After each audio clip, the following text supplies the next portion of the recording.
հարաբերությունը ամեն ինչ այնքան տիպիկ հավաքական է։ Դուք խոսում եք դիմագծերի թե բնավորության գծերի մասին։ Ես խոսում եմ հավաքական բնավորությունը,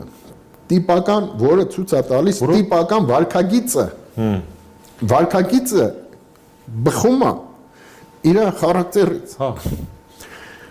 Եթե դուք ուզում եք բոլոր ժամանակների, այսինքն ես խոսում եմ էպոս, դա նշանակում է, ասեմ ձեզ, դա առնվազն որպես հավաքական կանոն, դա գալիս է 8-ից 10,000 տարի առաջվա։ Այդ ախմախությունը, որ իբր թե 1000 տարեկան է, ազգային ազատագրական պայքարման, էպոսի բոլոր հերոսները աստվածներ են։ Կայծակ, ամպրոպ կայծակի թուրը ձեռին, թուր կեցակին ձեռին, ամպրոպի աստվածություն կերպարը դուք ունեք, հասկանում եք,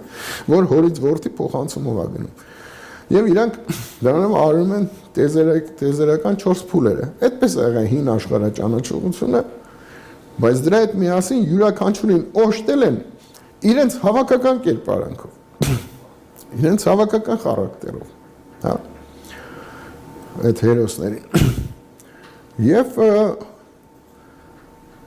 ինքը որպես ոչ միայն գրական գեղեցիկ գործ է, կատարյալ գործ է։ Հիմա ես եթերում եմ, բայց բան կասեմ, որ շնաց կարող է շատ մարդ բսկոտի։ Վերցրեք Թումանյանի մշակումը ու վերցրեք նույն օրիգինալը, բարբարով հավաքագրած, մշեցու, հա, կամ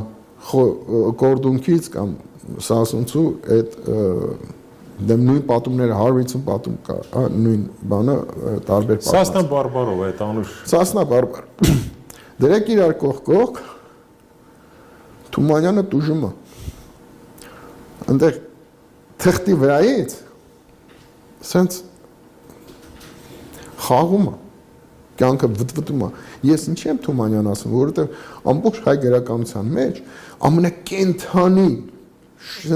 շոշափելի զգայական պոետին եմ ես վերցնում, մշակումը իրանն է, որովհետև բացի այդ ինքը վարպետության բարձրագույն աստիճան է իմ համար Թումանյանը,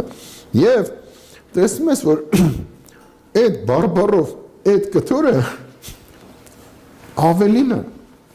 նույնիսկ քան թումանյանական լեզվի վարպետության մշակումը, դրա հետ համատած։ Բայց էպոսը ոչ միայն գեղարվեստական գործ է, որ նաև է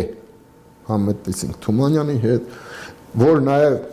հին մեր հնագույն նախնիների աշխարհաճանաչողական համակարգի մասին է,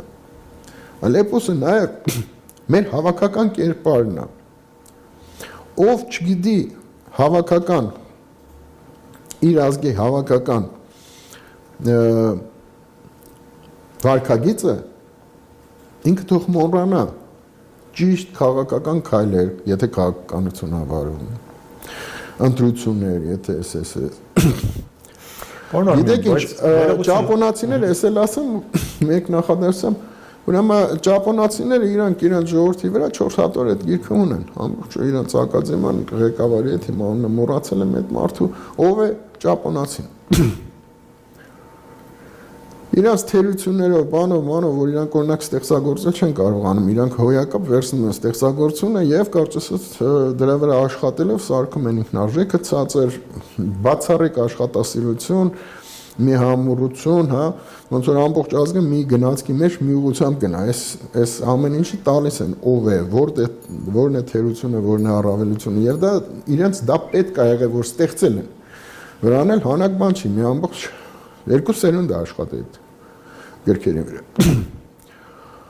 Ինչի էր դա իրենց պետք, որ իրանք հասկանան իրենք ով են եւ իրանք քայլերը ապագայի հետ կապված, կլինի տնտեսական, կլինի մշակութային, կլինի քաղաքական եւ այլ ճիշտ կատարեն։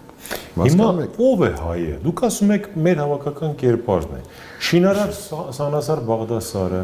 Նեղացկոտ մեծ մահերը, որ թողնում գնում է թշնամուց երեխա է ունենում, Ծուռ Դավիթը թե փիլիսոփա մահերը փոքր։ Ուրեմն ես դες դրա առումով տամ